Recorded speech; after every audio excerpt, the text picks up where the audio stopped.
was a holy, was a sacred plant in the ancient time for two reasons.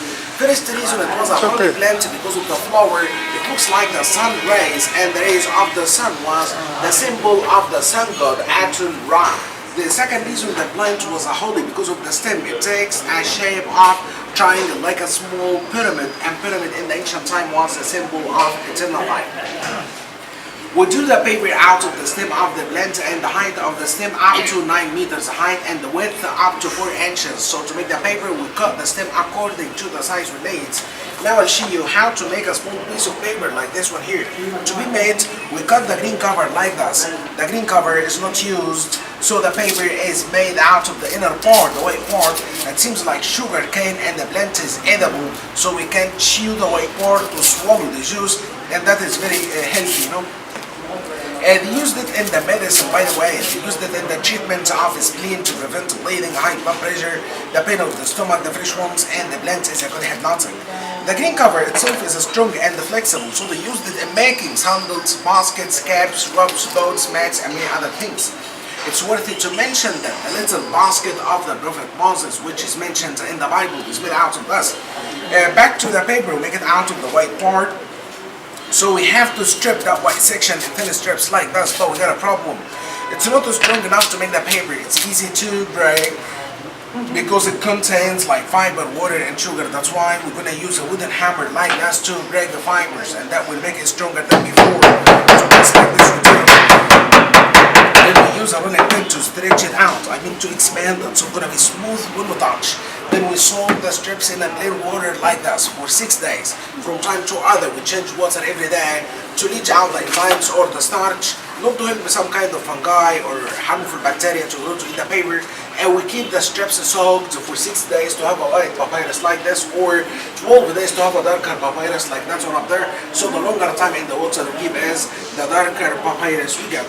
Then we bring like 2 sheets of carpet or cotton like those, and we arrange the strips in 2 layers. And we do 1 layer horizontal like this, and the other layer has to be vertical to complete the construction. That's why this paper is impermeable. So 1 sheet horizontal, 1 sheet vertical, and so on.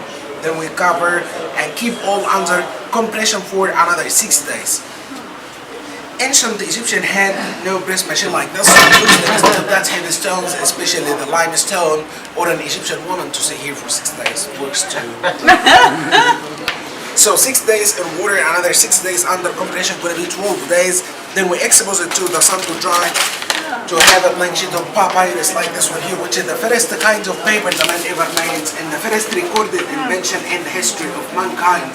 Necessity is the mother of invention. Ancient Egyptian invented this durable paper to keep the Egyptian history for thousands of years. Nowadays we do have our factory to make the blank sheets. Then we send it to the Academy of Fine Art in Cairo University to do those things. So each painting is replica of the original. One has got the authentic colors, even out the small details, and each painting has a meaning behind. In 1 minute I'll give you a little idea on the most important painting we do have in our Egyptian history. It talks about the life after death. You know, ancient Egyptians believed that there is a second life after death. People will be brought back to life. There is resurrection. I mean, they recognized the death as an interruption, and they believed in a continuation. Look at that. This is the dead person in the judgment day. He kneels down like this in front of those judges. There are 14 judges. He's giving some offerings, saying, "I'm a good person, honest, truthful," like this. The judges send him down to the death of mummification and death. He has a head of a jackal and the human body, and you see, he takes the dead person to the scales of justice, to the balance of this lady. Her name is Mat. She is the goddess of justice, to weigh his heart against the feather. If the heart is heavier, it means it's heavy because it's full of bad things. That's why this animal eats his heart and then him forever. This animal has a head of alligator, lion body, and the back of hippopotamus. Oh wait, I showed you the paper, but you didn't give me a big hand or something. You should be impressed. Clap your hands. Up, up, up, up, up, up, up, up. So heavy heart means a bad person, so this animal eats his heart and then he'll forever. But if the heart is lighter and the feather goes down, it means the good actions outweigh the bad ones. So in that case, he's gonna pass the test. And here we see the falcon head. I mean the protection that Horus gonna take him to the paradise to introduce him to the paradise family. Like Osiris, god of afterlife. Eyes is the goddess of love and beauty. Sister Nephthys is goddess of magic. At last, we see the god of writing and wisdom watching over the child scene to write down the results. The last one we do have for the demonstration is this one, which is called the cartouche. Cartouche is a shape. That shape has an oval shape, and that oval shape represents eternal life. Ancient Egyptians used it for writing the names of the kings or the queens. I mean royal names in hieroglyphic. Hieroglyphic is our ancient writing, which is the first writing in the history. This is the name written underneath in English, which is Lauren. This is Lauren Arabic and Lauren hieroglyphic. To write Lauren hieroglyphic, it's a lion like N, eagle like A, chicken like U, lips and mouth like R, eagle again like A. Same way, if you like to have your names written like this, we do have an artist, a painter, to draw the name in just 1 minute. You're gonna see each painting here has like 2 numbers displayed on.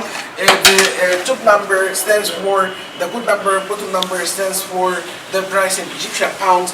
And in case if you like to have it in this, you're gonna have it rolled in a tube like this to be easy to carry it back home. Comes with a stamp to be free access at the airport, and you're gonna have with each painting a certification of authenticity. You are encounters, aren't you? Right? So you have a 20% discount for any small one like this, 40% for any big one. Thank you too much, and now you can look around and see what you like. Thank you.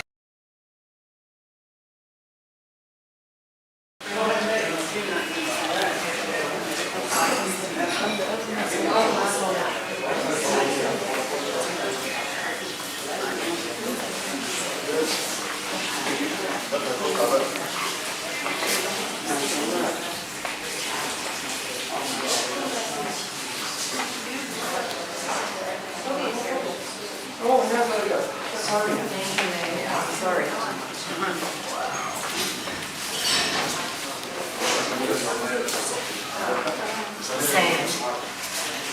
Sam, we're not supposed to take photos. We're not allowed to take photos. Yeah, I'm taking video.